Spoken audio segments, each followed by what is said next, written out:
The Port of Singapore operates with a cold, automated mathematical precision. From the highest observation deck of this marine traffic tower, I look through the sheet of tropical night rain. 100,000 container ships sit on the horizon, their navigation lights blinking like a dormant neural network across the black waters of the straits. My pulse is exactly 61. Even as I look back at the events of that night, my respiration does not accelerate. In the maritime industry, a minor systemic glitch, a single uncalibrated valve, can freeze the entire global supply chain. Human variables are calculated exactly the same way. When my son-in-law, Marcus, wrenched my late wife's antique brass compass from the hands of an 8-year-old child and tossed it into a bin of commercial seafood waste, I did not experience a surge of adrenaline. Anger is an inefficient expenditure of energy. It is the signature of an amateur who has lost control of his vessel. Instead, I simply opened the master encryption ledger of the regional port infrastructure and prepared a total permanent liquidation order. The mega yacht was moored at Marina Bay Sands, 4 decks of polished composite carbon and climate-controlled glass. Inside, the atmosphere was maintained at a sterile 21 degrees Celsius. Marcus stood at the center of the upper salon. His linen blazer was pristine. His smile was tailored for the managing directors of the private venture funds he was begging for capital to secure their trust, to project the illusion of a self-made logistics titan. He recalibrated my history before the entire assembly. My wife's father was an obsolete navigator, Marcus announced to the investors, his voice carrying the synthetic glaze of a slide presentation. A man from a bygone era of manual labor, who spent his life steering rusted hulls through the mud. He belongs to the past. Our new automated logistics platform completely bypasses that primitive infrastructure. The venture capitalists nodded, raising their crystal flutes of champagne in superficial agreement. Then, my granddaughter Lily walked onto the main deck. She was 8 years old. She was holding the only object her grandmother had left her, a 1,974 maritime compass, its heavy brass casing dimmed with the faint gray oil of marine grease. Marcus noticed the investors looking at her. He noticed the smudge of carbon on her white dress. The corporate registry in his eyes fractured into pure, raw, social panic. Before the cameras could slide focus, he stepped across the teak floor and intercepted her. He did not ask her to leave. With a sharp, violent wrench, he tore the antique compass from her small fingers. He did not just take it. To demonstrate his absolute alignment with the ultra-rich, he dropped the heavy brass instrument straight into a catering bin, burying it beneath crushed ice, discarded oyster shells, and commercial trash. "Do not bring your grease-stained garbage onto this vessel," Marcus hissed, his breath smelling of raw alcohol and desperate ambition. "This space is designed for minimalist luxury. It does not accommodate the clutter of dead people." Lily's shoulders pulled inward, her face collapsing into the silent, terrifying stillness of a child who has learned to minimize her own existence. Marcus turned to the private yacht security. "Remove this old man and the child from the dock immediately. We must preserve the aristocratic atmosphere." The guards stepped onto the deck. I did not shift my weight. I did not alter my posture by a single millimeter. To scream, to demand respect from a servant, is to admit that his evaluation has weight. It has none. I walked past the security line. The crowd fell entirely silent, the sheer weight of my indifference creating an invisible, suffocating pressure in the room. I reached down into the commercial bin, slowly, deliberately. My hand moved through the gray ice and the sharp edges of the shells. I lifted the antique compass out of the waste. From the pocket of my coat, I withdrew a clean, white silk handkerchief. I wiped the cold water from the glass face. I wiped the salt water from the brass hinges. I did not look at Marcus. I looked at the internal balance of the needle, still pointing due north, uncorrupted. I placed the compass safely inside my inner pocket. Then, I took my granddaughter's hand. "Come, Lily," I said. My voice was a flat, horizontal line that cut through the humid air. We walked down the gangway into the tropical downpour. Marcus believes his polished deck can lock out the world. He believes his algorithms have replaced the gatekeeper. He is entirely wrong. He has just introduced a catastrophic, volatile imbalance to the core infrastructure that holds up his entire life. The mainspring is coiled to its absolute maximum.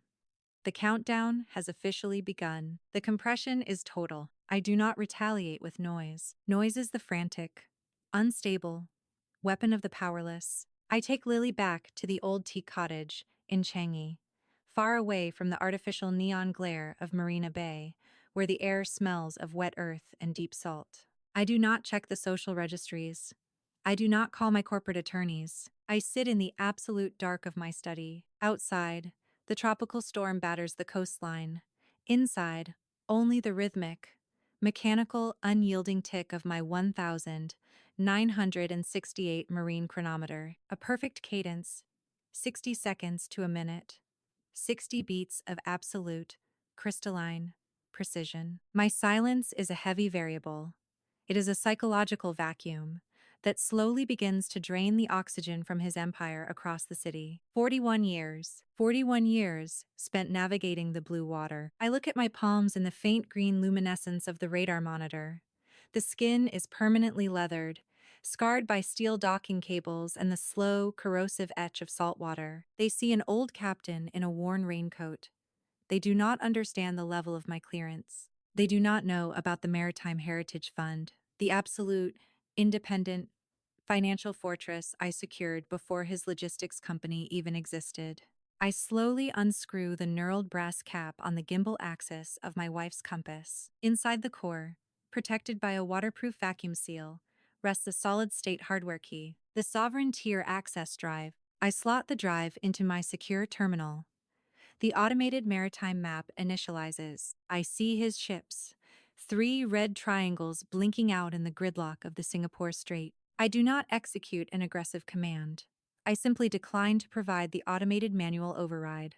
The port infrastructure automatically defaults to quarantine. The Sumatra Squall strikes the strait with absolute violence. Out in the outer anchorage, the waves rise to 6 meters. Marcus's 3 mega container vessels, holding $100 million of premium electronic components and industrial lithium-ion batteries, are trapped in the open water. Because their harbor entry clearance has been flagged by the AI, they cannot enter the sheltered basin. They must remain in the storm. The temperature in the battery storage holds begins to climb: 38 degrees, 42 degrees, 45. The cooling systems are draining their auxiliary fuel reserves. The sensors flash a critical red alert. Thermal runaway is imminent. If those batteries combust, it is a catastrophic environmental violation, a criminal liability that carries a mandatory federal prison sentence. And the financial clock is ticking. Demurrage fees, $100,000 an hour, $1 million a day. His entire leveraged logistics firm is suffocating in real time. At 2 in the morning, headlights cut through the Changi rain. The iron gate rattles. Through the window, I see him. Marcus. He has driven all the way from his penthouse. He is running through the mud, his expensive linen jacket soaked and ruined. He falls to his knees outside my workshop window, clawing at the glass. My phone on the mahogany desk begins to vibrate. A frantic, desperate, continuous hum. The screen illuminates, casting a cold blue clinical reflection across my face. I answer. I do not speak. Bo, I beg you, please. His voice fractures through the speaker, screaming over the sound of the thunder. The port's AI has completely locked out my entire fleet. They won't let my ships dock. The lithium holds are overheating. The investors are pulling out. Only your sovereign tier account can override the quarantine command. Save me. I am going to lose everything. I look at the frantic lines of data scrolling on my screen. I do not type a single counter command. I lift my cup of hot tea. The steam rises gently, dissolving into the dark room. I take a slow, deliberate sip. Then, I reach out my hand and flip the phone face down on the heavy wooden table, cutting the audio, returning the room to the perfect, unyielding tick of the chronometer. They spent my tolerance as if it were an infinite credit line. They crushed their own roots. Zinzija, They turned around to beg the gatekeeper to open an escape route. Too late. The mainspring has reached its limit. The gears have seized. The latent phase is officially closed. $100 million, then 50, then absolute zero. The digital investment ledger on the megayacht's main screen flashes a violent, cold blank. The venture capitalists are ripping up their funding contracts right on the glass tables. The upper salon is a chaotic, panicked echo chamber of ruin. Marcus stands on the rain-slicked teak deck, his face entirely drained of blood, white as bone. He collapses onto his knees, his hands slipping in the cold, tropical rainwater. The glass sliding doors of the main deck open. No shouting, no emotional display. I walk through the center of the panicked crowd. I am no longer wearing the worn raincoat. I wear my full master captain's dress uniform. Crisp, dark navy. Gold insignia gleaming under the halogen lights. Beside me, the federal enforcement team from the Maritime and Port Authority of Singapore. Marcus turns his head, his eyes wide with the sudden, suffocating realization that the old man he discarded holds the keys to the entire ocean. I do not grant him a single word of debate. To argue is to lower oneself to the level of the parasite. I walk straight past his trembling frame, directly to the central marine automation console. From my pocket, I withdraw the digital hardware key taken from my wife's compass. I slot it into the Sovereigntier interface. The blue encryption lasers scan every display screen on the vessel, and across the entire regional network instantly turns a violent, sterile blood red. Port access denied. Permanent global blacklist. With a single mechanical execution, his 3 mega-container ships are ordered to abort their approach. On the radar, the red triangles begin to turn back, forced out into the dangerous waters of the international straits. His entire logistics empire, neutralized in a single second. Industrial scrap. I look down at my son-in-law, kneeling at the heel of my leather boots. My voice is a frozen horizontal line of absolute authority. You wanted to cut away my provenance to build an empire on your own arrogance. Marcus, I say. The entire deck falls into a terrifying, dead silence. You truly believed your shiny algorithms and presentation slides could master the laws of the deep ocean? No. I look down at his wet, trembling hands. The infrastructure of this entire harbor was built from the sweat and blood of true navigators, not from your commercial lies. You threw my wife's legacy into the garbage, so I will lock your passage to the world. The maritime audit has officially concluded. You are fired. My daughter steps out from the shadow of the cabin. She does not look at Marcus with anger, only with a profound clinical detachment.